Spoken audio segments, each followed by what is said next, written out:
Classroom a entrada no grupo, acho que o WhatsApp acaba ajudando na nossa comunicação, né? É mais fluido do que o CIGA e do que o Google Classroom. Bem, hoje, então, né, conforme a nossa programação combinado, hoje nós vamos falar um pouco sobre a sociologia do conhecimento.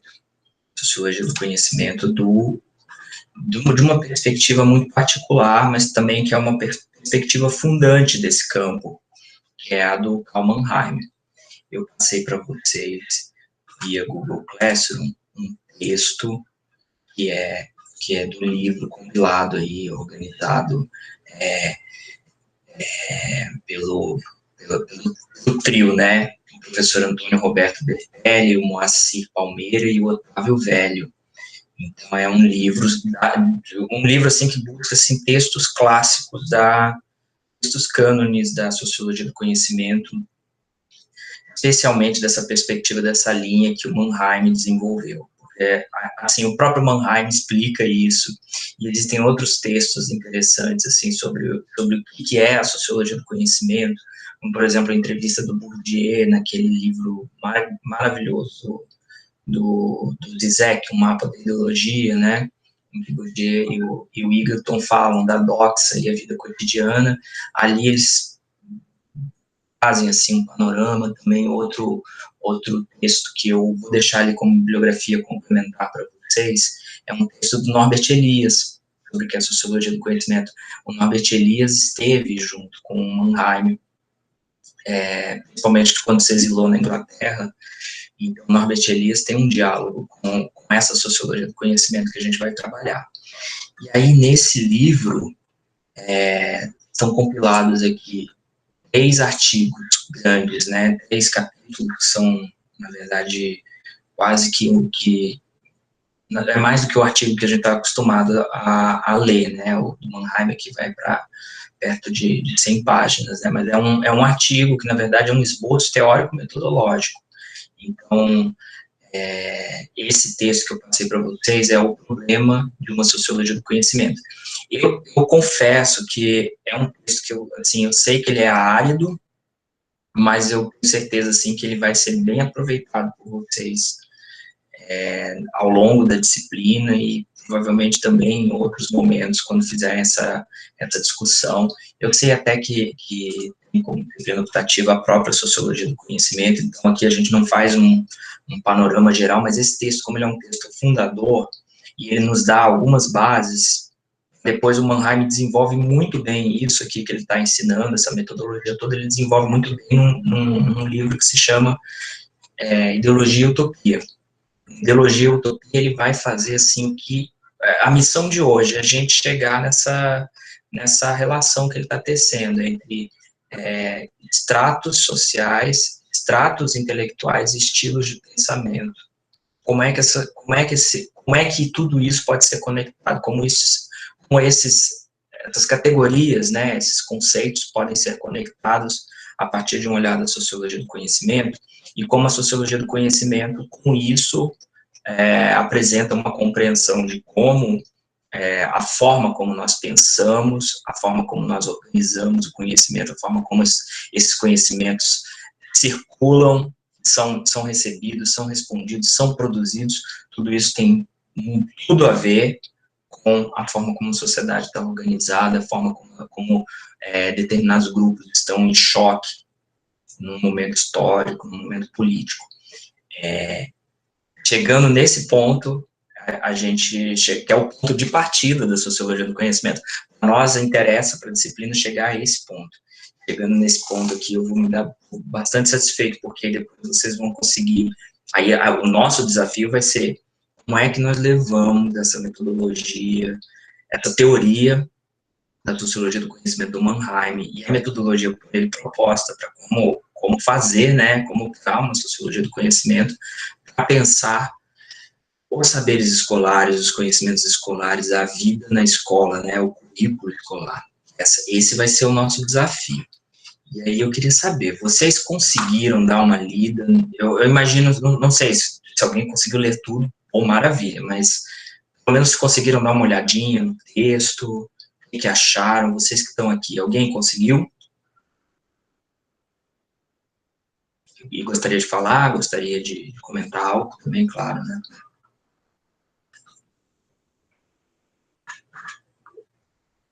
Oi, Breno, pode falar, por favor. Professor, eu dei uma lida no texto, tá dando para me ouvir direitinho? Pô, foi bom você falar, que eu estava com o volume bem baixinho aqui. Sim. Eu dei uma lida no texto, não li o texto inteiro, por razões de... é bem grande, é bem denso, eu achei. Mas até onde eu li, achei bastante interessante, e eu fiquei com algumas minhocas na cabeça, né? Eu acho que o texto bom é por aí que caminha. E aí eu fiquei bastante interessado, principalmente no debate que ele faz logo na primeira parte, sobre a relação entre o sujeito e o conhecimento, né? E a questão de como o paradoxo que ele coloca, que eu nem vou mencionar aqui para não me enrolar na fala, mas como o conhecimento e o sujeito têm essa relação de não separação, né? E como ele quer contextualizar a produção do conhecimento do sujeito com o contexto social também, né? E aí a recuperação do conceito de constelação também. E aí eu fiquei bastante interessado. Mas eu confesso que na primeira lida, pelo menos, eu fiquei com bastante dúvida qual era a posição do Manhai acerca disso. Se ele defendia uma visão mais, digamos, materialista, no sentido de que o pensamento é fruto do contexto, ou se ele defende uma visão mais, sei lá, idealista, Sim. ou se ele tem uma visão dialética, e aí eu fiquei meio perdido nisso.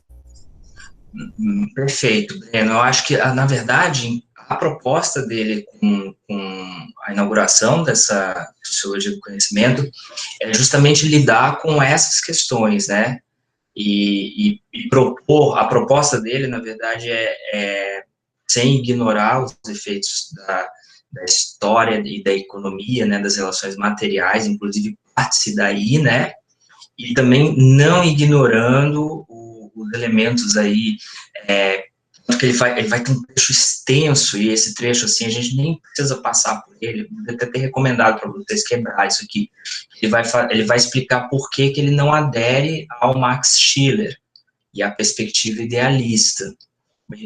Um pouco é uma perspectiva marxista primordial.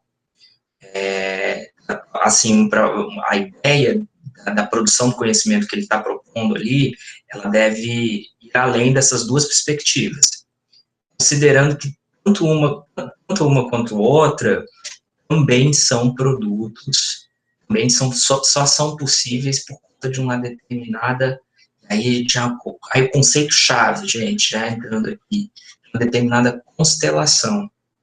Então, a sacada do Mannheim, talvez uma das, né, entre as muitas, é compreender que, inclusive, essas linhas, essas matrizes que influenciam a forma de se pensar a realidade, estão atreladas a certas constelações. Constelações aí incluem, né, tanto elementos sociomateriais, quanto elementos, assim, que a gente poderia associar às ideias que circulam. Professor? Não. Não dava para associar a metodologia de análise do Mannheim com o Frantz Fanon, por exemplo, com a do Frantz Fanon, ou no caso do Brasil, uma aproximação de Fanon seria Paulo Freire? Como é que você visualiza isso, Breno?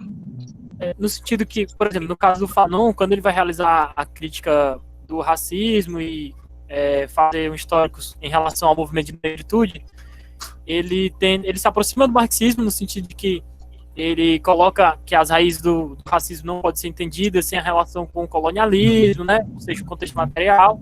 Ao mesmo tempo, ele não nega a existência da subjetividade do indivíduo. E aí, quando ele estabelece essa relação dialética entre a produção do conhecimento, não só, no caso do Fanon, ele está falando mais sobre a individualidade, né? A construção do indivíduo negro enquanto um não sujeito.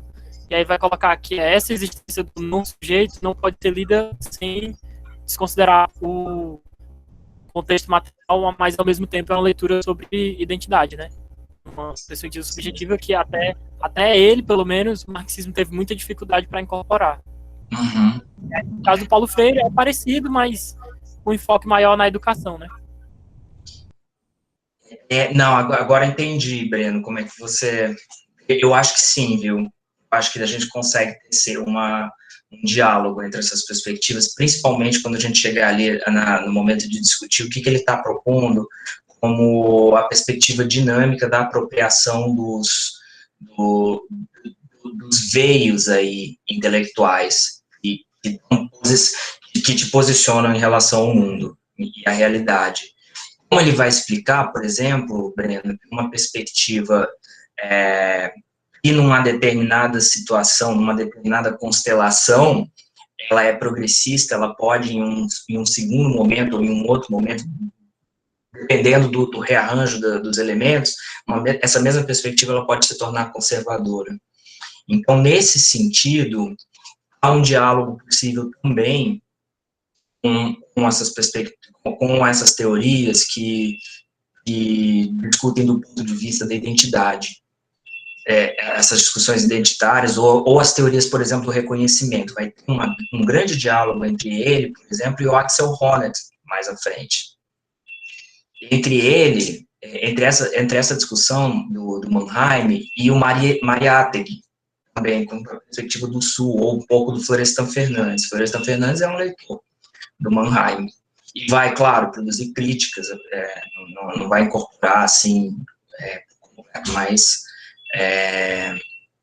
mas vamos avançando, que eu adorei a tua conexão. E aí vamos pensando se isso é possível mesmo, né? Mas vamos voltar ali um pouquinho. Vou tomar liberdade aqui de colocar uma apresentação aqui para a gente acompanhando. Eu preparei uma apresentaçãozinha aqui para a gente ter. Deixa eu dar só um F5 aqui na minha outra tela. Eu estou me acostumando aqui, que eu estou com duas telas. Agora, vou apresentar uma tela inteira. Agora, pessoal, eu preciso que vocês me interrompam, tá? Porque eu não consigo mais ver eu não vou mais conseguir ver o chat direito. Não quer dizer, eu acho que eu estou conseguindo. Vocês estão vendo a minha tela? Sociologia do conhecimento escolar? Ótimo. Mas se vocês quiserem comentar algo, eu preciso que vocês me falem, porque eu estou olhando para ela também. Bem, gente, a sociologia do conhecimento, ela não é uma propriedade única aí do próprio Mannheim, né? Existem veios diferentes da sociologia do conhecimento. Nós não vamos entrar aqui nessa disciplina, porque não é uma disciplina especificamente de sociologia do conhecimento. A gente vai aproveitar um pedacinho dela para discutir um pouco mais, assim, a sociologia do currículo e uma sociologia para estudar os estabelecimentos escolares, as relações de ensino e aprendizagem. Né? Então, a gente está fazendo aqui uma espécie de uma gambiarra, uma mistura. Mas, antes da gente avançar no Mannheim, é importante que se diga, né, que existe pelo menos duas outras correntes que vão, assim, ser muito fortes na sociologia do conhecimento, uma mais historicista, vai caminhar na ideia da história das ideias, a história dos intelectuais, e aí, assim, isso tem um diálogo ali forte com Wright Mills, também, assim, um pouco do Max Scheler, né, e uma outra perspectiva, e até mesmo, assim, teóricos que estão entre o historicismo, esse historicismo da sociologia do conhecimento, e a própria sociologia do conhecimento do Mannheim, que é o caso do Berger e do Luckmann, que tem aquele livro famoso, né, A Construção Social da Realidade, o Peter Berger, né, tem uma linha da sociologia do conhecimento que se desenvolve lá nos Estados Unidos, que, assim, é uma tentativa de difundir essa tradição sociológica e filosófica europeia, que o Mannheim é um herdeiro forte, com uma tradição muito empiricista americana, né, assim, buscar assim, vocês já devem ter lido, por exemplo, os trabalhos lá do pessoal da Escola de Chicago, do Footwide, por exemplo, né, a Sociedade de Esquina. Então, assim, uma tentativa de olhar como o conhecimento se produz ali, no cotidiano, na vida, na ação, né, como ele se expressa na fala, né, o pragmatismo norte-americano, da filosofia lá do Dewey e do Charles Peirce, né, esse pessoal, assim, eles ajudaram muito assim, a fomentar o desenvolvimento dessa sociologia que tem uma pegada bem psicológica, bem do nível do indivíduo, né, o George Mead é um cara muito importante. Depois tem o pessoal lá, o Goffman, né, no Canadá, o interacionismo simbólico, social. Eles vão olhar muito, assim, para as relações intersubjetivas, né, e tentar extrair dali o conhecimento. Então, se produziu uma sociologia do conhecimento ali, né, com esse aporte aí um pouquinho do Berger, do Luhmann, tentando incorporar essa discussão europeia sobre a construção das ideias mais relacionadas a uma perspectiva total da realidade, de uma realidade que assim, uma ideia de sociedade mesmo, uma concepção de sociedade como algo amplo, né, uma concepção de sociedade para muito além das pequenas comunidades, mas sim de uma abstração, né, a sociedade, ela está muito mais próxima daquela ideia oh meu Deus, me falta o nome dele agora, das comunidades imaginadas, bem, uma ideia de uma comunidade, de fato, imaginada, uma comunidade muito ampla. É o Benedict Anderson? Isso, obrigado, irmão do Peirce, o Benedict Anderson, isso. A sociedade, perfeito, belíssimo trabalho, obrigado, quem me falou aí, acho que foi o Breno, né? Muito mais para isso, assim, essa concepção, e a partir dessa concepção, assim, vão se produzindo certos elementos que podem estruturar a vida dos indivíduos numa relação indivíduo e sociedade. A própria sociologia nasce daí, né? Então, é um outro caminho. Aí, esse outro caminho, que vai pensar nessa sociologia do conhecimento das relações intersubjetivas, lá no nível do indivíduo, ela vai se valer muito do pragmatismo de um lado e da fenomenologia do outro. Não é disso que o Mannheim está tratando. Mannheim até pode, na sua metodologia, dar um valor para essas categorias e para olhar atento a isso. Mas o que ele está propondo, na verdade, é um programa maior, é um programa para se analisar discursos em movimento na amplitude da sociedade. Tá? E aqui, gente, para dar o passo inicial, assim, para quem ainda não teve contato com essa discussão, eu tirei esse trechinho aqui de um artigo do Elias, que eu vou deixar. O artigo do Elias se chama Sociologia do Conhecimento. Vou deixar lá na bibliografia complementar de vocês. É um texto muito mais tranquilo, assim, de digerir que o do Mannheim. Ele ali vai fazendo a definição e vai situando também essas escolas todas. Ele faz essa discussão, assim, com muita qualidade.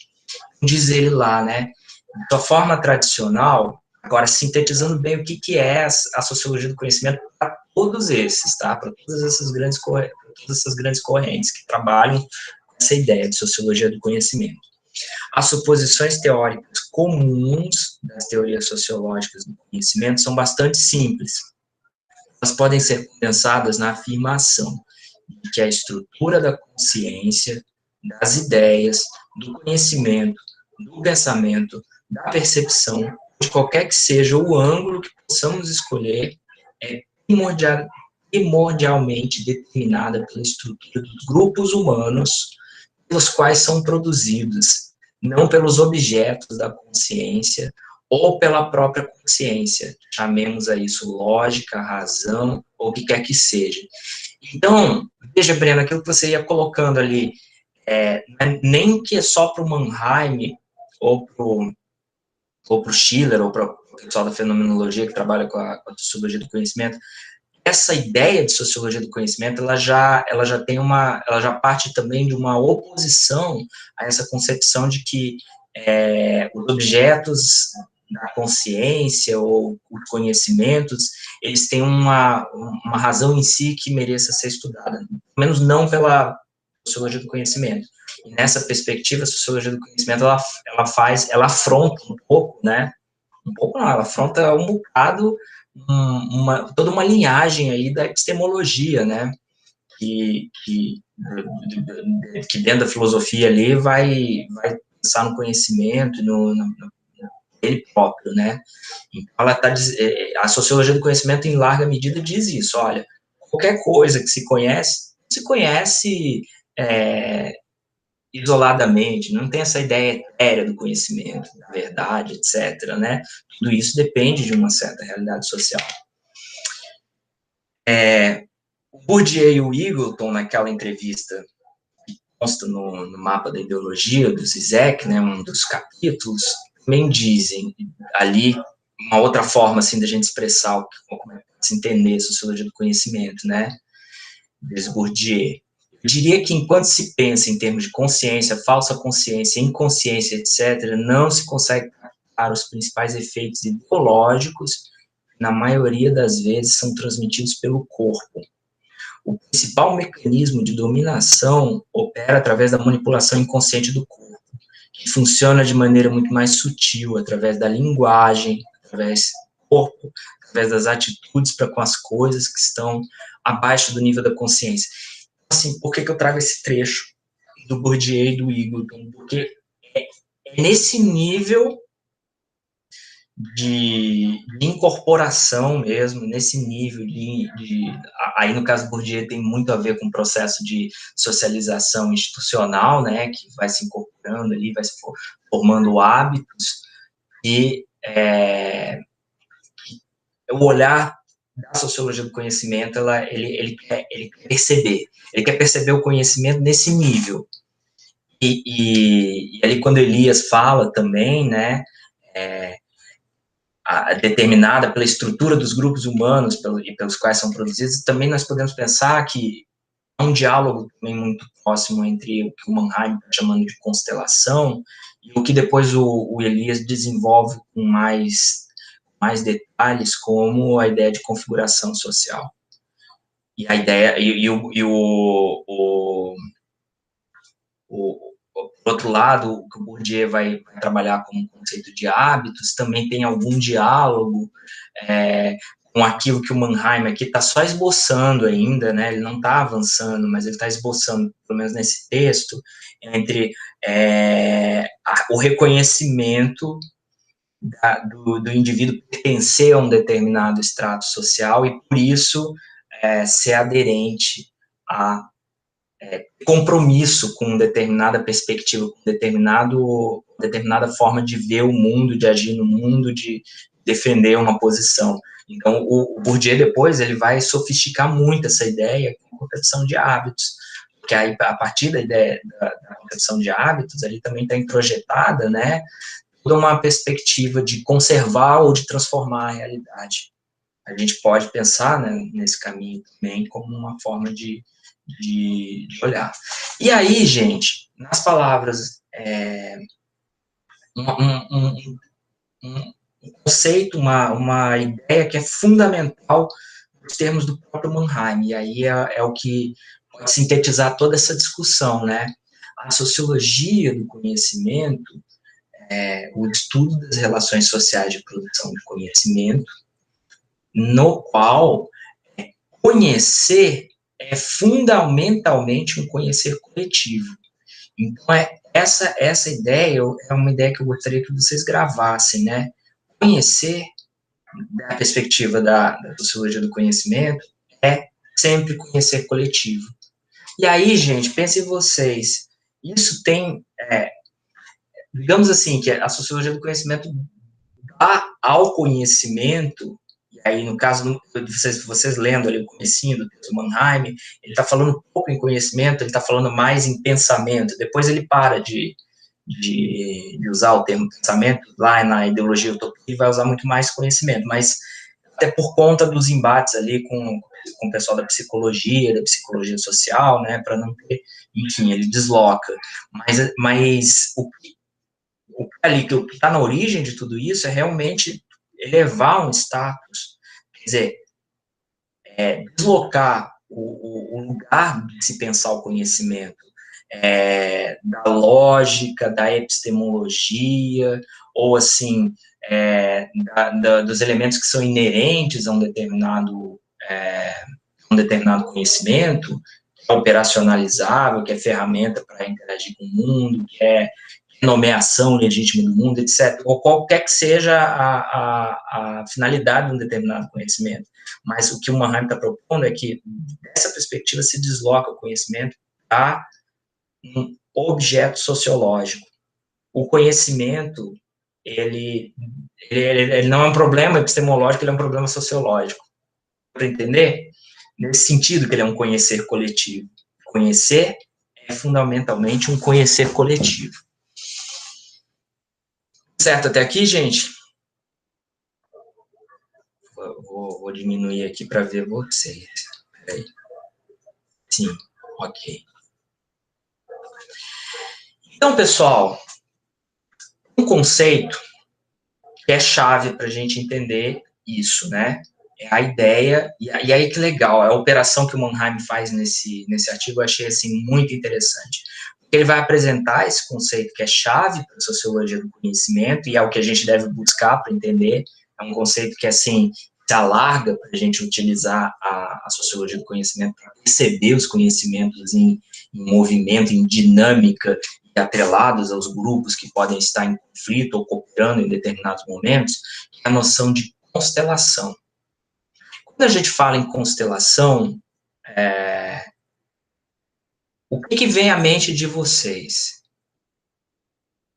Quando, por exemplo, o Renato Russo fala lá numa das músicas dele, não mexa com peixes em ascendente escorpião, ele não fala um negócio assim? O que ele está querendo dizer com isso? Quem aqui entende de astrologia? Quem aqui lê o horóscopo?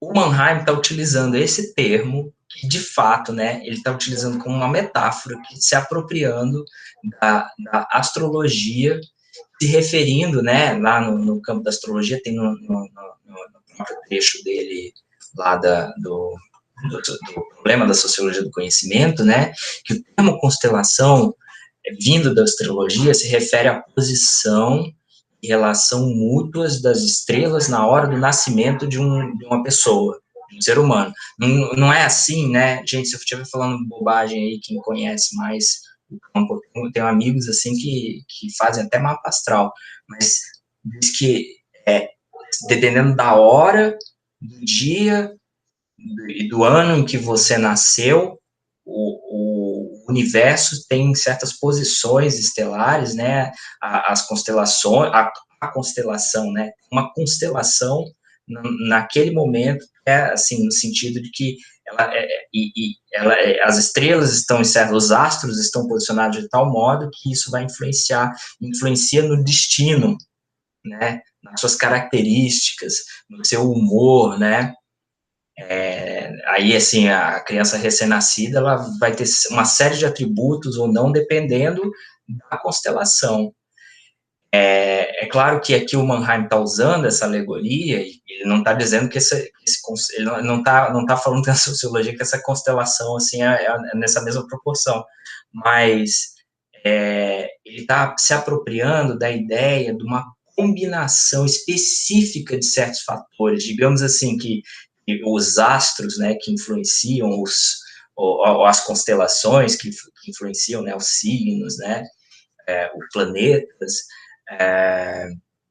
seriam, se a gente for pensar em termos de uma análise da realidade social num dado momento, transversal, né, eles seriam certos fatores que podem ser escrutados pelo cientista social, né, pelo sociólogo aí do conhecimento, tentar entender como esses fatores podem projetar uma certa configuração que vai influenciar na forma como nós agimos e pensamos. Diz ele lá sobre isso, né? Para nós, a astrologia não tem nenhum sentido ou realidade além do exposto. Só se apropriando, foi lá buscar o conceito na metáfora, né? A categoria de constelação, no entanto, foi aduzida do contexto descritivo, teórico da astrologia, e tendo sido incorporada em um novo contexto Weltanschauung, representa agora uma das características mais importantes que usamos para interpretar o mundo e a mente humana. E olha lá o que o Mannheim faz na página 12. Quem tiver com o texto aí próximo, fácil, de acompanhar. Diz ele assim: tentaremos, primeiramente, caracterizar a constelação que deu origem aos problemas da sociologia do conhecimento e descrever as correntes fundamentais que favorecem essa abordagem. Análise estrutural absolutamente radical dos problemas que podem surgir em uma determinada época. Segue ele um pouquinho mais à frente. As últimas escolhas realizadas pelo cientista cultural no curso de seu trabalho, as tensões em que vive e que influenciam seu pensamento, consciente ou inconscientemente. A análise do trabalho em andamento, das ciências culturais, aí está falando da sociologia, da história, né, fornecerá a caracterização mais fundamental da situação intelectual predominante em nosso tempo. O que ele fez? O que o Mannheim está propondo aqui? Ele apresenta essa ideia da alegoria da constelação, e ele se propõe a dizer que, olha, eu vou dar uma demonstração exemplar do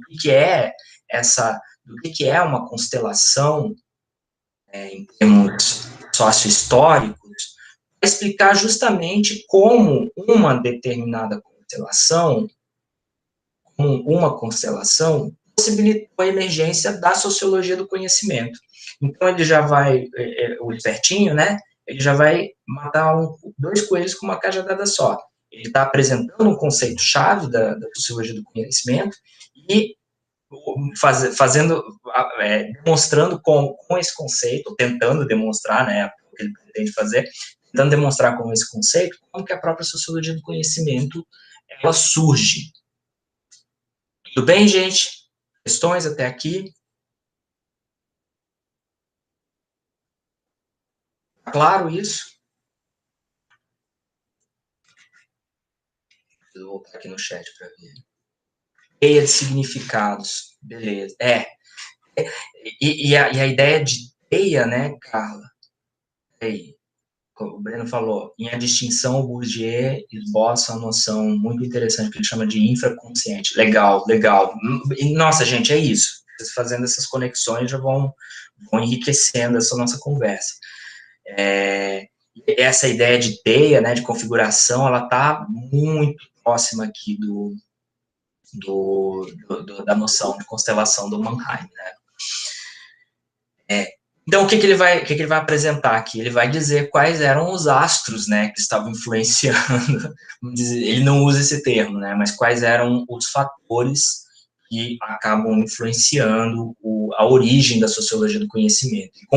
Com a explicação da constelação, a própria sociologia do conhecimento ela vai se descortinando. E percebam o movimento desse cara nesse texto. Depois isso vai ficar muito mais sofisticado lá no Ideologia e Utopia. E em Ideologia e Utopia, o que ele vai tentar explicar, assim, angustiadamente, ele vai tentar explicar o que assim, ele tá desesperado para mostrar que existe um conflito latente no mundo ocidental, na Europa, entre assim, é preciso agir rapidamente porque os estratos sociais e os estratos intelectuais ligados a uma perspectiva progressiva, ele já não vai mais chamar de progressiva, ele vai chamar de utópica, os estratos sociais e estratos intelectuais ligados a uma perspectiva conservadora estão num movimento de tensão e desgarçamento, a ponto de que é possível que venha a surgir uma nova convulsão social que lance mão, por exemplo, do irracionalismo ou de uma perspectiva reacionária que não dê espaço para o diálogo e que isso possa desencadear ou vá desencadear um processo de grande violência.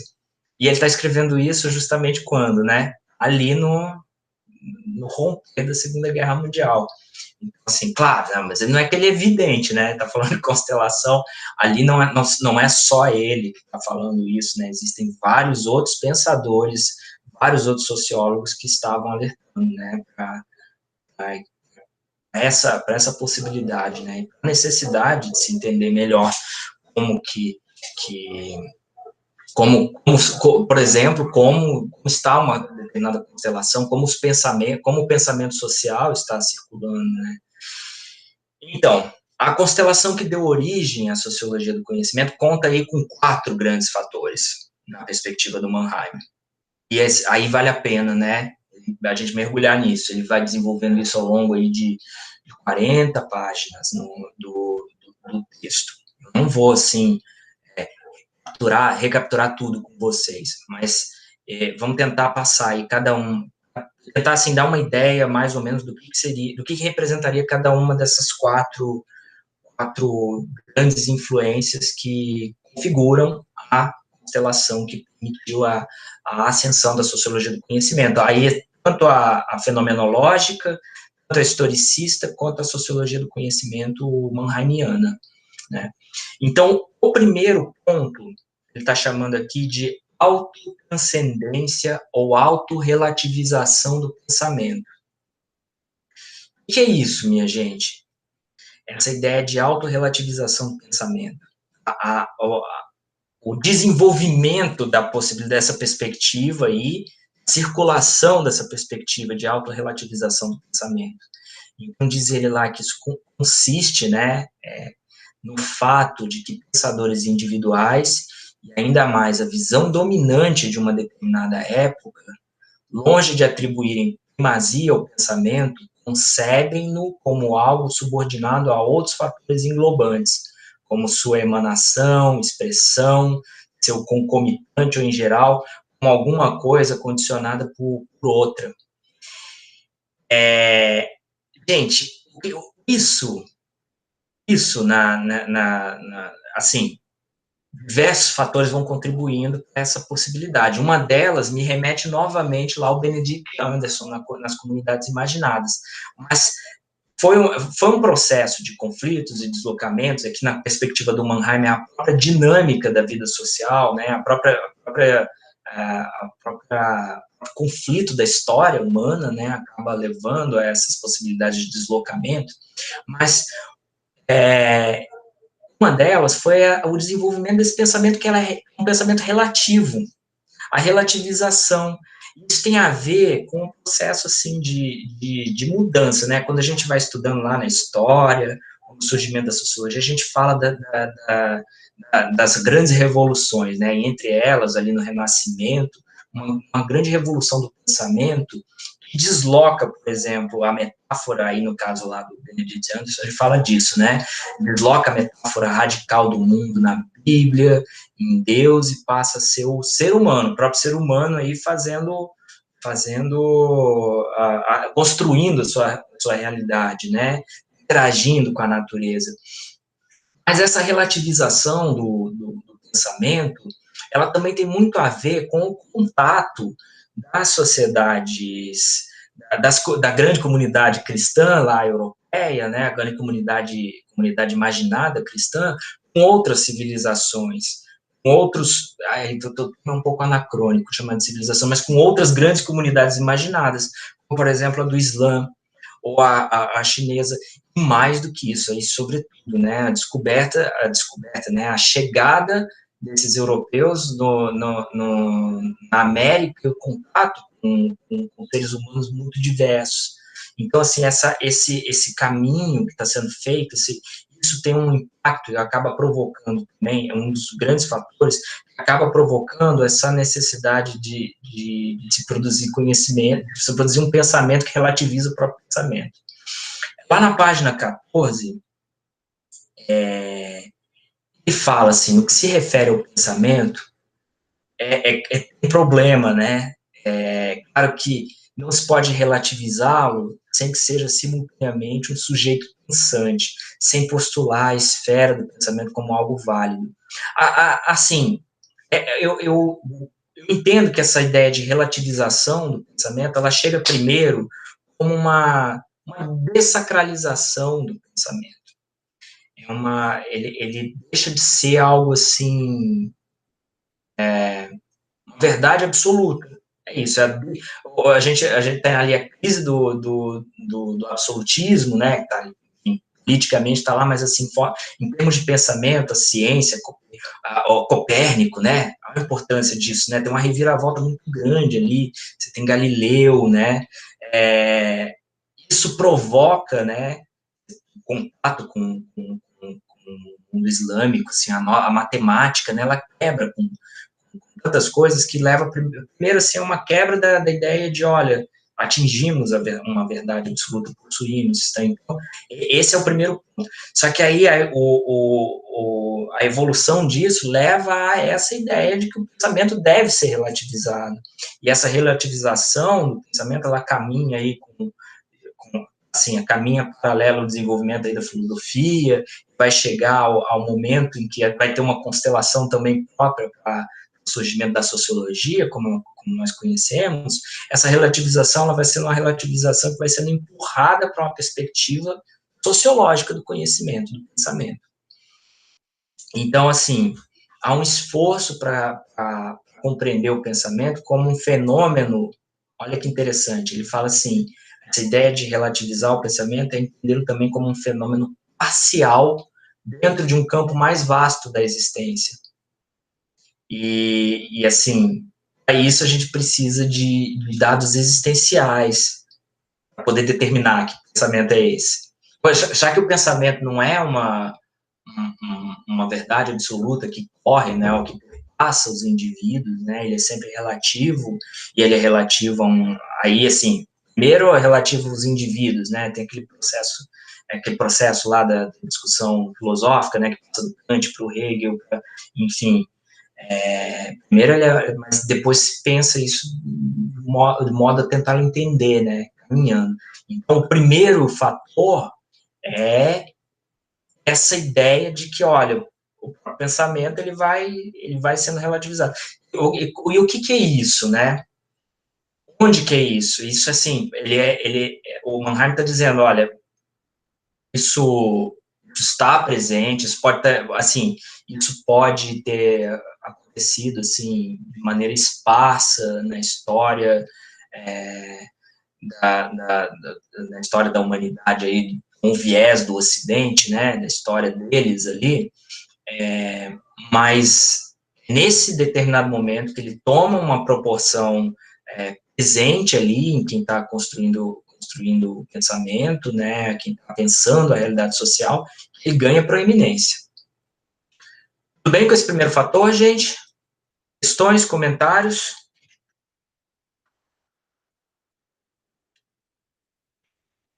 Tá claro? Tá muito... Beleza, então. Então vamos seguindo. Vocês me avisem, tá?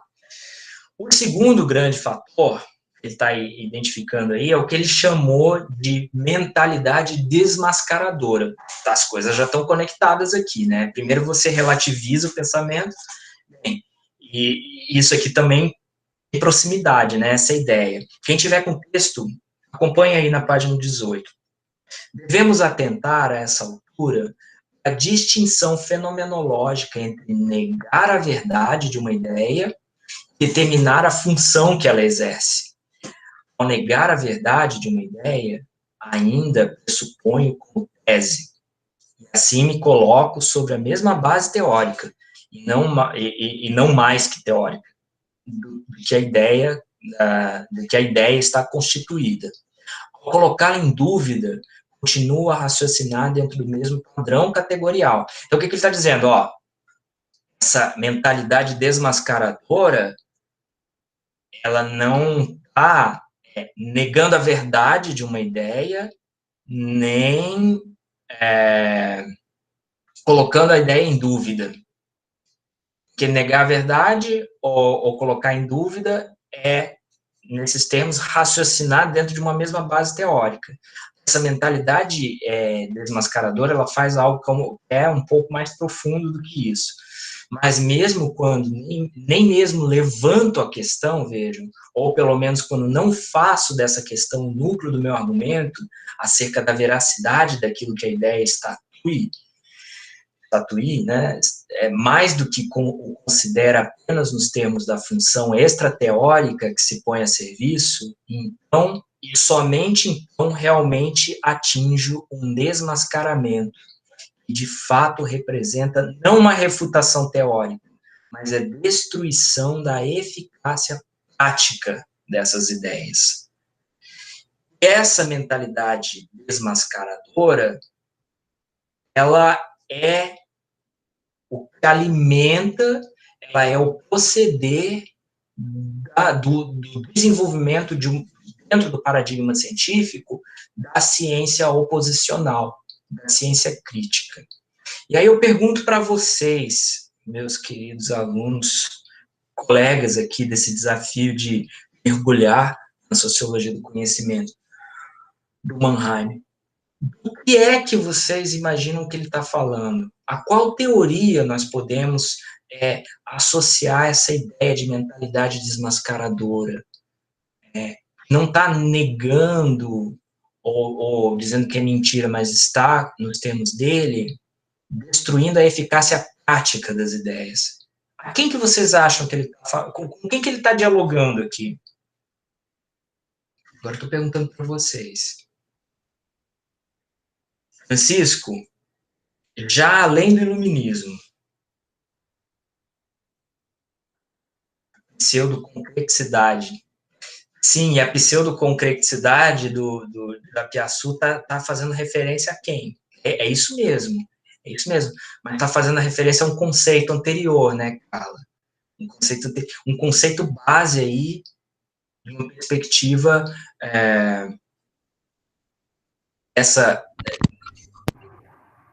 Pode falar, Carla. Professor, é porque eu estava lendo esse texto até para uma seleção de mestrado, que é do profissional do IFCE, né? E aí o Japiaçu, ele traz esse conceito me chamou muita atenção. Pelo que eu entendi da leitura desse texto dele, que ele fala sobre um texto sobre interdisciplinaridade, e aí você colocando essa questão do conhecimento, né, dessa produção coletiva, né, eu li o texto até a página 13, né, achei muito denso também ele, eu acho que até me senti um pouco atrasada, disse, meu Deus, eu tenho que voltar essas leituras, mas gostei da discussão, até eu li em PDF, grifei, mas perdi, vou imprimir que fica melhor.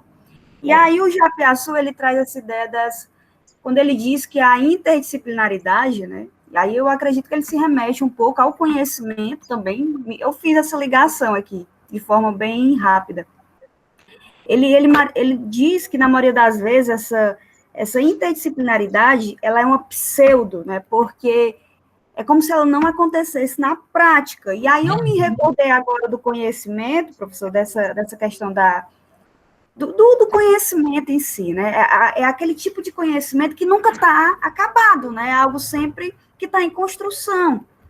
E aí, todo conhecimento, ele pode ser revogado, né? Ele pode ser modificado, né? Nunca a gente pode até colocar um tipo de conhecimento como algo, como uma verdade absoluta, né? Então, eu fiz essa relação, não sei se teria lógica, mas me veio esse texto agora do Japiaçu, quando ele traz essa ideia, e aí eu fiquei pensando, será que, né?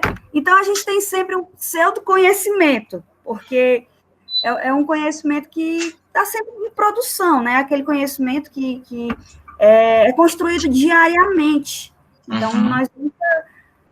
eu fazendo até uma relação com as humanas, né? O nosso conhecimento, ele está nessa escala, né, de produção do cotidiano e que vai se construindo todos os dias. Sim, não, eu acho que você intuiu muito bem as conexões, porque a ideia de pseudoconcreticidade, ela faz referência ao âmago disso aqui que o Mannheim está chamando a atenção. Ele está chamando a atenção para esse elemento, né, essa ideia aí da mentalidade desmascaradora, do surgimento dentro do próprio paradigma científico, e aí, Breno, você coloca, né, o Francisco e o Breno, vocês têm razão, né, tudo isso está sendo discutido a partir, né, é o impulso do iluminismo, é o impulso do pensamento racional, né, que está dando vazão a tudo isso. Só que em um determinado momento, a própria ciência racional, vamos lá, né, próprio impulso iluminista e racional vai começar a produzir uma ciência que é uma ciência que produz oposição. Aqui o que ele está chamando de oposicional, estou botando entre parênteses, crítica. Perfeito, é isso mesmo. Porque aí o próprio é uma ciência que vai produzir uma crítica da própria razão. Qual que é a ciência que produz uma crítica da própria razão, colocando-a em termos de uma razão que é realizada por indivíduos em relações sociais, em relações de produção? Exatamente. E está aqui, Breno, fazendo interpelando e está dialogando diretamente com o marxismo, diretamente com Marx, e numa parte que é expressiva, né, num momento expressivo da teoria marxista, ou marxiana, que é o desenvolvimento do conceito de ideologia. Exatamente. Veja, o que é que conceito é aquele que não está, vejam bem, não está, a ideologia não está dizendo que o pensamento burguês é mentiroso, ou que o pensamento burguês está pondo em dúvida o pensamento burguês dominante. O conceito de ideologia demonstra, a partir do seu desenvolvimento, da sua aplicação, desmascara a concreticidade. E aí, Carla, você tem toda a razão em conectar com a noção de pseudoconcreticidade do Japiaçu, do Kozik, do Marx, né? Fazendo a genealogia aí, né? A ideologia desmascara a possibilidade de aplicação, de eficácia prática das ideias que são ideológicas, né? Deu para entender, gente, a conexão? Lembrando, né, que é ideologia lá no Marx? O que é ideologia? Assim, em grosso modo, aqui, a ideologia com a qual a ideologia dá um curso inteiro também, né? Exatamente. A ideologia, então, o que é a ideologia, no sentido ortodoxo, lá, é uma visão de mundo que se ergue, que tem ali uma conexão genética com o modo de produção, mais do que isso, a reprodução desse modo de produção. Enfim, e a reprodução desse modo de produção supõe também uma determinada relação de classes ali, né? Do lado. A manutenção de uma oposição de classes, de uma relação de dominação, né? Uma relação de opressão de classes, está relacionada com o sistema produtivo vigente. No caso da constelação que nós estamos observando, usando o termo mayamiano, nós estamos falando do capitalismo. No capitalismo, nós temos classes antagônicas. A manutenção dessa situação de uma classe dominando em relação à outra, ela depende de um sistema de crenças, de ideias, jurídico, de lei, escolar, curricular. E tudo isso faz parte do conjunto, tudo isso diz respeito a esse fenômeno que é o fenômeno da ideologia. Esse conceito é isso que o Mannheim está chamando aqui, olha, uma mentalidade, aí precede, né, a mentalidade desmascaradora, né, que, olha, já que eu relativizo o conhecimento, e já que agora, eu relativizando o conhecimento, eu descubro que esse conhecimento ele é construído por conta de uma determinada relação entre os indivíduos, eu posso desmascarar determinados conhecimentos. E aí, no caso, aí pronto, até aí eles estão colados, o Mannheim com o Marx, mas depois o Mannheim vai falar, olha, mas o Marx começou, mas ele não deu conta de terminar isso aqui não, porque pulverizou, vamos dizer assim, na perspectiva do Mannheim, pulverizou, e a perspectiva revolucionária para o Mannheim, ela não tem a possibilidade de se emancipar de uma ideologia total. Aliás, ninguém tem, no caso do Mannheim. Bem, professor, confesso que ainda não consegui entender qual a relação que o Mannheim faz com a constelação, certo? Seria porque eu... Tá. É importante, bom você ter colocado, Carla. A constelação, voltando um pouquinho nessa discussão, a constelação vai ser a rede, né, vamos colocar aqui, que ainda não tem esse conceito, não está ali, ele não vai falar dessa interdependência ainda, mas assim, é como se esses fatores, a constelação vai ser a reunião desses fatores macrosociais que pertencem à história, à política, à forma como símbolos estão sendo significados ali, a dominação legítima dos símbolos, né, o arranjo das forças estão conectados, e esse arranjo ele vai proporcionar uma determinada situação. Ele está mostrando aqui, Carla, ele disse, olha, constelação, na verdade, é um conceito, aqui, é uma operação. Na verdade, a constelação é como se fosse uma ferramenta metodológica do Mannheim. É uma analogia. Ele usa essa analogia dos astros para pensar assim, olha, a vida social pode ser pensada como uma ferramenta que é parecida com essa. Só que eu não estou observando estrelas e planetas. O que eu estou observando são, aí para a sociologia do conhecimento, o Mannheim ainda não vai usar esse termo, o Bernstein vai usar, o Bourdieu também, o Foucault também, o Foucault num outro caminho. Mas discursos, dispositivos, assim, dispositivos, grandes discursos que dominam, que passam, que estão ali presentes naquela realidade. Então, eu não estou observando astros, eu estou observando isso, ou certos arranjos políticos. Está ficando mais claro, Carla? Beleza. Então, vamos dando sequência aqui. Depois, às vezes a gente não consegue ali na hora explicar, mas vamos tentando assim e colocando as questões, e depois pensando em exemplos também. Aí o que ele está nos mostrando aqui é qual que é a constelação que fez surgir, que deu origem à sociologia do conhecimento.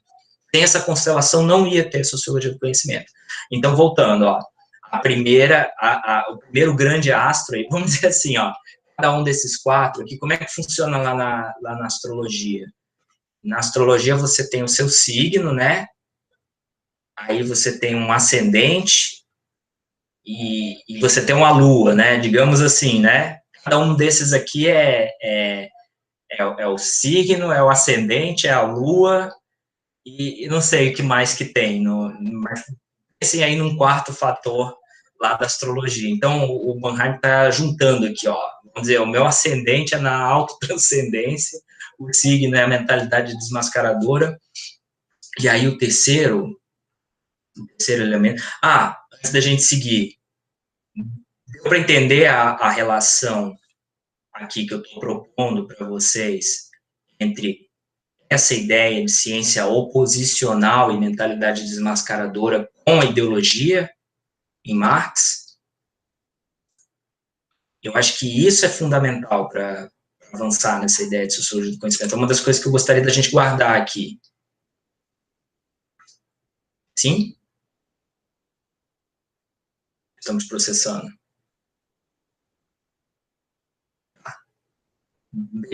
Deu certo, Breno? Fez sentido essa conexão?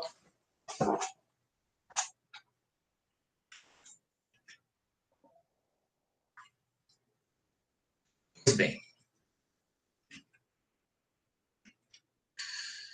Vamos para o terceiro fator aqui. O terceiro astro aqui na constelação. É a emergência da esfera social como um novo sistema de referência, a respeito do qual o pensamento poderia ser concebido como relativo. Isso aqui está intimamente também ligado com essa ideia de autorrelativização do pensamento, de relativização, de encaminhar isso para se relativizar, mas não se relativizar assim da perspectiva do outro, a não ser que seja a ideia do outro generalizado, que é a ideia de sociedade. Então, é isso aqui, é o desenvolvimento dessa essa percepção de esfera social. Isso aqui, gente, está intimamente ligado com dois elementos. Aí vocês, assim, matam colocando ali o desenvolvimento do iluminismo, da razão como uma modalidade para o pensamento dominante, e do positivismo. A fundação do positivismo, uma crença realmente, ele diz assim, né, uma crença que chega a ser delirante na ciência empírica, como possibilidade de explicar o mundo, né, explicar a realidade. Então, assim, esse otimismo forte, assim, do positivismo, em pensar, em poder produzir leis e regras sobre a vida social, né, isso faz com que, assim, as formas de se pensar o conhecimento se desloquem lá para pensar a partir da esfera social. E o quarto elemento, ele está chamando aqui dos sistemas totais de ideias, né? E aí, olha que doido, né? Primeiro a gente tem uma autorrelativização como um fator. Essa autorrelativização está muito intimamente ligada a uma autorrelativização que passa pelo social, e essa passagem pelo social se munindo de uma perspectiva de ciência crítica oposicional leva ao desenvolvimento do conceito de ideologia, e o conceito de ideologia desmascara a eficácia prática de determinados conhecimentos, né? E todo esse sistema, a ideia de ideologia, ela se amplia a tal ponto, né, que ela passa a compor um sistema um sistema total ideológico, né? E assim, a ideia, né, de que todos nós estamos sob a égide de um sistema de ideias. Todos nós estamos, por estarmos participando de um mundo social, participamos também de sistemas totais de ideias. Uma realidade social, assim, complexa, mas uma realidade social em que vocês colocaram, né, existe uma rede de significados, nós estamos no meio dessa rede de significados, e esse sistema, ele existe. E aí assim, o conceito de ideologia iria agrupar tudo isso, né, iria chegar a alcançar. Então, são esses os 4 fatores: a existência de um sistema total de ideias, né, já que existe a sociedade, a sociedade não está interligada por sistemas totais de ideias, né, que estão encadeados. Daqui a pouco eu vou mostrar uma analogia para vocês, que eu acho que vai fazer um pouco mais de sentido essa ideia desses sistemas totais, o que seria isso. Mas é a combinação disso tudo, né, esses sistemas, e aí lembrem-se que quando a gente fala em sistema, às vezes a gente fala como se fossem coisas idênticas, né, sistema, estrutura, mas pensem em sistema como mais no sentido, assim, de elementos que estão interagindo, estão conectados, e reagem. Pensem vocês em elementos que reagem uns aos outros, mas que nesse processo de reagir uns aos outros, eles se transformam, se reorganizam. Esse sistema nesse sentido. Diferente, por exemplo, da estrutura. Quando a gente fala em estrutura, o que me vem à mente quando eu penso em estrutura? Eu penso na estrutura de um edifício. A estrutura é aquele esqueleto, né? Eu penso no esqueleto, por exemplo. Não fala estrutura. A estrutura é um esqueleto. Se você tirar o osso da perna, você desaba, né? Uma estrutura. O sistema já é diferente, né? O sistema, de repente, você pode arrancar uma parte vital do sistema e aquilo ali se desmancha, né? Mas o sistema, ele é muito mais dinâmico, uma ideia muito mais dinâmica, são de elementos que estão ali interagindo, mas estão se transformando durante essa interação. Entre esses fatores, eu acho que o que mais, assim, a gente pode ficar atento é nessa tensão que ele nos propõe aqui, principalmente nesse segundo elemento, por isso eu dei mais atenção a ele aqui com vocês, em que se sopesa essa ideia, a força, a potência explicativa de um conceito como ideologia, frente a um simples dizer, ó, isso aqui não é verdade, isso aqui é mentira, isso aqui você está tentando me enganar, isso aqui é falso. Essa tensão, ela nos mostra, assim, também, a partir desse argumento mannheimiano, buscando a fonte lá no Marx, a potência do argumento sociológico. Tomando aqui um trechinho, ele diz assim, um pouco antes da página 20, ali, depois eu queria que vocês fossem lá na página 20. Contudo, não se pode dizer que o desmascaramento de uma mentira seja a mesma coisa que o desmascaramento de uma ideologia, ainda mesmo que caiam ambos sob o gênero da análise funcional, dirigidos ao desmascaramento de um sujeito, de certos complexos teóricos, do ponto de vista de suas relações com a realidade existencial. O que ele está dizendo aqui é sobremaneira importante para nós. Então, tem um trecho ali da página 20, quem tiver aí pode acompanhar, que ele avança nessa discussão.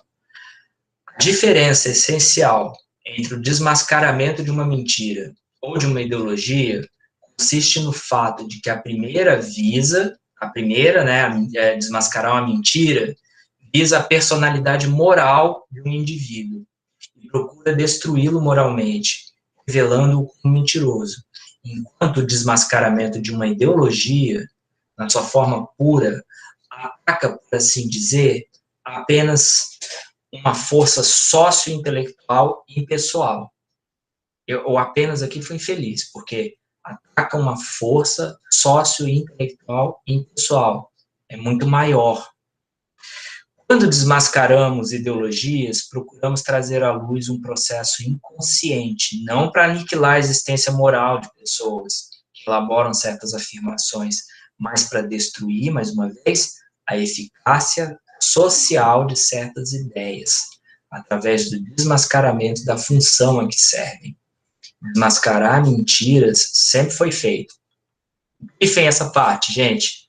Desmascarar mentiras sempre foi feito. O desmascaramento de ideologias, no sentido acima definido, contudo, parece ser um fenômeno exclusivamente moderno. Então, assim, somente quando nós temos uma possibilidade, uma perspectiva social que autorrelativiza o pensamento, que percebe ele como produto de uma esfera social, e também que temos uma ciência que tem esse propósito, tem esse projeto crítico oposicional da realidade, que produz crítica à própria razão, que nós temos a possibilidade de revelar, ou aqui nos termos do Mannheim, né, assim, de modo mais agressivo, né, desmascarar ideologias. Eu não sei se vocês estão pensando nessa linha, mas quando o Mannheim faz essa discussão, me vem sempre à cabeça o seguinte: nas nossas... vamos lá um pouquinho para o Bourdieu, né? Vamos lá um pouquinho para o Bourdieu. O Bourdieu, ele diz assim, né, que a sociologia, ela tem muito... não é bem nesses termos, assim, né, se alguém lembrar de cabeça, né, mas ele diz assim, quando ele está falando da sociologia como um esporte de combate. A sociologia, ela acaba tendo por função sempre desvelar ou revelar, quanto mais ela avança, ou como ela vai sendo bem feita, revelar a relação entre aqueles que têm poder e os seus interesses, e o que pensam e o que falam, como legitimam o mundo. Por isso, a sociologia está sempre numa posição muito crítica, sempre uma posição muito, muito arriscada. O que não é diferente disso que o Mannheim está falando. O trabalho da sociologia acaba, no fim das contas, sendo um trabalho de revelar as ideologias. Só que quando a gente revela a ideologia, e aí ele está pensando isso de uma perspectiva do conflito, né? Quando um grupo o grupo é acusado de mentiroso, ele tem como refutar, ele tem como conversar, mas quando ele é acusado de ideologia, você não faz nada. Quando ele é provado como ideologia, você não faz nada. Eu fico pensando, é tão poderoso esse conceito, né? Ele é tão forte que ele é incorporado por grupos que já revelados como portadores ou reprodutores ou pensadores dentro de uma perspectiva conservadora ou até mesmo reacionária ideológica, usam ou querem usar, emulam, né, o uso desse conceito de ideologia a acusar os seus antagonistas progressistas. Por exemplo, no caso da maluquice do conceito, né, ou da expressão ideologia de gênero. Vocês fazem essa... Quando eles falam, esses caras são da ideologia do gênero, em alguma medida eles incorporaram o poder heurístico desse conceito. Que não é... eu não estou dizendo que você é mentiroso, estou dizendo que você está... a construção teórica do teu pensamento, ela está de tal modo enviesada por bases materiais, por bases de interesse. Aí é que o Mannheim vai ser mais preciso, né? Você está... quando os grupos, ou os estratos intelectuais relacionados a determinados grupos, ele vai separar isso, veiculam determinados saberes, determinados discursos que são ideológicos ou são utópicos, eles estão de tal modo comprometidos com uma perspectiva de vida e de mundo que são incapazes de enxergar o mundo tal como ele é. É pseudo-concreto, Carla. Deu para pegar esse movimento? E por que é tão agressivo? Ao mesmo tempo que é poderoso, que é explicativo, tem sentido, tem laço, também tem um poder político muito forte. Se mobilizado, se utilizado. Mannheim chama atenção para isso. E ele diz que é função dos sociólogos do conhecimento perceberem como que essa discussão ela pode nos provocar reações. E aí ele vai ficando desesperado no Ideologia e Utopia quando ele está vendo que isso vai levar a um conflito. Aí isso vai chegar lá no nazifascismo, né? Chega assim, essa discussão, né, ela é reveladora disso, né? E ele fica assim, tristíssimo, né? E, assim, porque aí ele tem toda essa crítica, né? Que é uma crítica, inclusive, bem poderosa, mas ele mesmo, depois um pensador brilhante, marxista, contemporâneo, que se chama Michel Lovy, não sei se vocês já leram algum texto dele.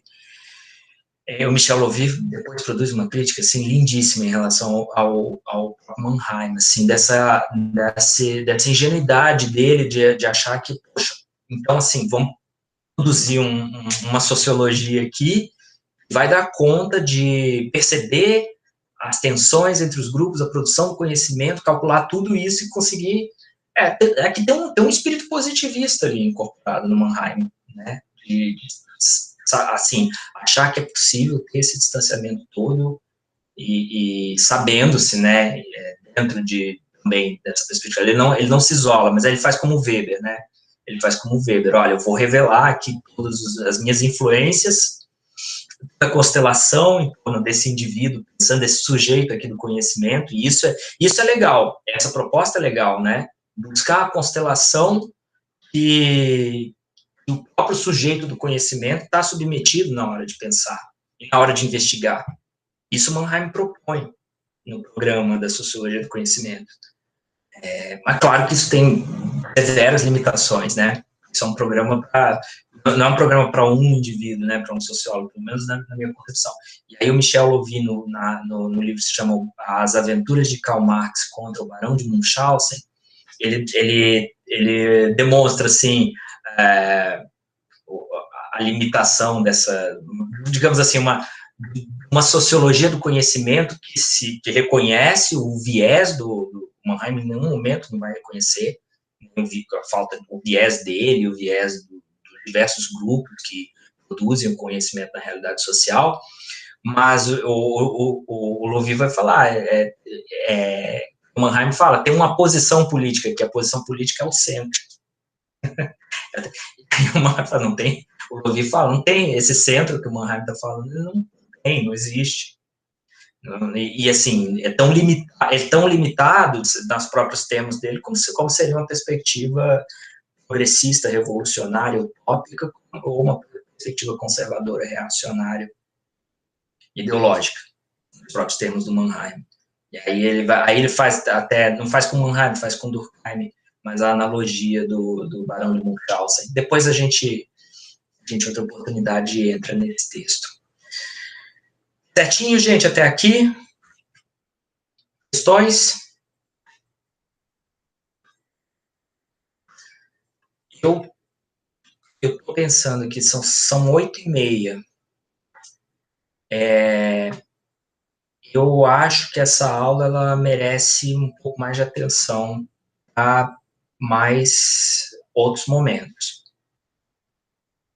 Vocês querem a gente ir encerrando por aqui, depois a gente continua essa discussão? Eu não me importo, assim, de avançar um pouco mais, vocês lerem um pouco mais do texto, mas eu preciso saber mais ou menos como é que vocês estão sentindo essa discussão. Daqui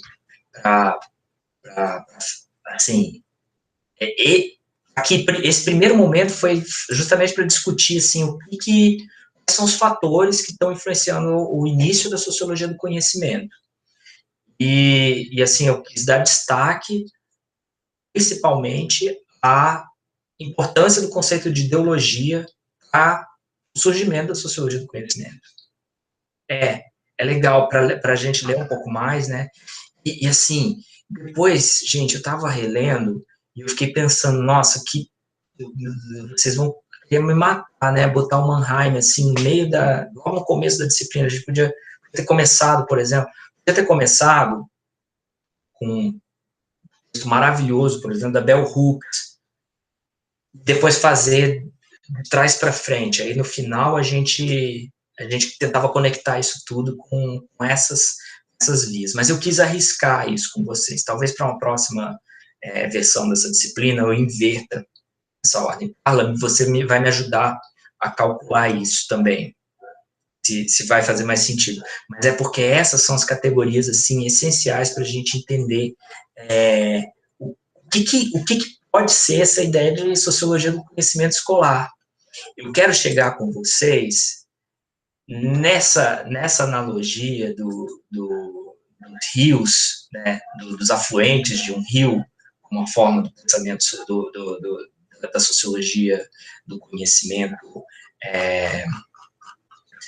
pensar a realidade social e entender como é que a gente pode traçar, de um modo transversal, um olhar que seja capaz, assim, de identificar num determinado conhecimento, num determinado saber, relações. E olha só que interessante, relações, por exemplo, aqui, né, traçando estou colocando aqui os termos, né, mas a gente vai poder pescar dentro do currículo, por exemplo, como falar em classe, falar em ideologia, não é só falar em classe e ideologia.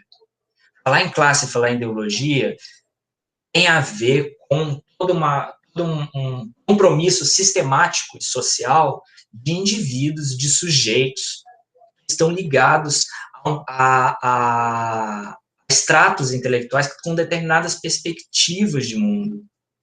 Gente, isso é que é fascinante, eu acho, da sociologia do conhecimento do Mannheim, e vai bater assim, no texto, por que eu falei da Bell Hooks, vai bater no texto da Bell Hooks, quando a gente percebe que da crítica que ela propõe a uma educação masculina, branca. Aí foi super pertinente. Agora, Breno, você falou no começo da aula, e agora que me veio, assim, como foi concreta, assim, pertinente essa tua articulação. Por que determinados conhecimentos, por que determinados conceitos aproximam ou afastam certos grupos sociais da escola, e da possibilidade de aprender no conhecimento escolar. Mas, ao mesmo tempo, como esses conhecimentos dominantes e dominados, numa perspectiva aí mais antiga do Mannheim, né? A gente nem usa mais esses termos, né? Mas aqui nos termos dele ainda é assim, não conseguem se conectar com as suas mesmas bases, como dois afluentes aqui de rio, não se conecta, a pessoa que está nessa margem aqui, não sabe o que está acontecendo aqui, mas todas elas, mas tanto quem está aqui como quem está aqui, partilham de uma mesma matriz. E essa matriz, ela remonta à língua, ela remonta a elementos culturais que estão para além das ideologias e da utopia. Então, numa perspectiva aí mais ampla, aí voltando a Marx, que é essa ideia do sistema total, ideia. Eu queria chegar nisso, assim, com vocês. Mas eu imagino que, por hora, a gente tá bem, né? Vocês querem comentar mais alguma coisa? Algo que inquieta? Eu tô fazendo disciplina em parceria com o Domingos. Eu acho que algum de vocês está nessa disciplina. Você está, Francisco, na prática de pesquisa? Acho que não, né? Mas lá a gente tem tocado a aula, assim, por mais tempo. Não, né? A gente tem tocado a aula por mais tempo, mas eu não sei, eu ainda não confio muito nessa ideia, assim, a gente falando aqui no computador. Se a gente estivesse em sala de aula, pega um cafezinho, lida junto, segue mais. Mas assim, no computador, ainda mais com texto com essa densidade, sinto que por aqui acho que já foi um bocado, né? Assim, fazendo a síntese, sociologia do conhecimento é a ideia de que consciência, pensamento, objeto da consciência, lógica, razão, tudo isso é primordialmente determinado pela estrutura dos grupos humanos nas quais esses elementos são produzidos. A sociologia do conhecimento parte disso. A partir disso, Mannheim vai dizer que nós precisamos, para entender um determinado conhecimento, pensar na constelação que lhe dá origem. Aí o que ele está fazendo aqui? Ele está demonstrando qual que é a constelação que deu origem a um determinado discurso, a uma determinada forma de pensar a realidade, a da sociologia do conhecimento. É uma manobra e tanto, né? Essa que ele faz. Aí quando ele termina isso, ele propõe, agora vamos pensar na constelação. E qual que é a proposta que ele termina aqui? Vamos tentar investigar a constelação que fundamenta o pensamento progressista na Europa, nos Estados Unidos. Vamos pensar na constelação que fundamenta o pensamento conservador. Por que existem pessoas conservadoras? E aí ele vai ter um ensaio belíssimo, belíssimo, junto com a ideologia e utopia, acho que é o melhor texto dele. Esse aqui que eu passei para vocês, acho que é o terceiro. Que é, eu não sei, estou botando ranking agora, mas que é o ensaio O Pensamento Conservador. Ele está tentando fazer isso, tentando entender qual que é a constelação que possibilita o pensamento conservador. E ele vai demonstrando, e aqui no problema da sociologia do conhecimento, vocês vão ver um pouquinho ali na frente, como determinadas características que hoje pertencem a esse pensamento conservador já foram, em algum momento, progressistas, revolucionárias. E, gente, isso assim, tá bem explícito na nossa história, né? A Revolução Burguesa, em um determinado momento da história, utilizou de elementos utópicos e promoveu transformações, revoluções no pensamento, reordenou o pensamento. E imediatamente depois de estar no poder, o que acontece, né? Aí é muito legal quando ele faz esse trabalho pensando na concepção de democracia. A democracia, como ela era pensada no momento pré-revolucionário, como ela passa a ser pensada no momento pós-revolucionário. Como ela é como ela é, assim como a perspectiva de ideologia e de classe estão vinculadas a um pensamento revolucionário, utópico, hoje, a noção de democracia, ela estava, em um determinado momento, pelo menos, assim, aqueles grupos intelectuais vinculados ao interesse revolucionário, e depois que esses grupos viram a ordem política, a concepção de democracia passa a ter passa a ter um outro sentido. A democracia passa a ser uma democracia muito formal, abstrata. Ela não é democracia naqueles termos, assim, vamos dizer, lá do Rousseau.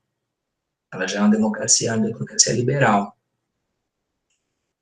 Legal esse exemplo, né? Esse e outros possíveis. Então, meus queridos, acho que ficamos por aqui nessa discussão. Nós não vamos ter encontro até a volta do recesso. Eu vou deixar esse texto com vocês.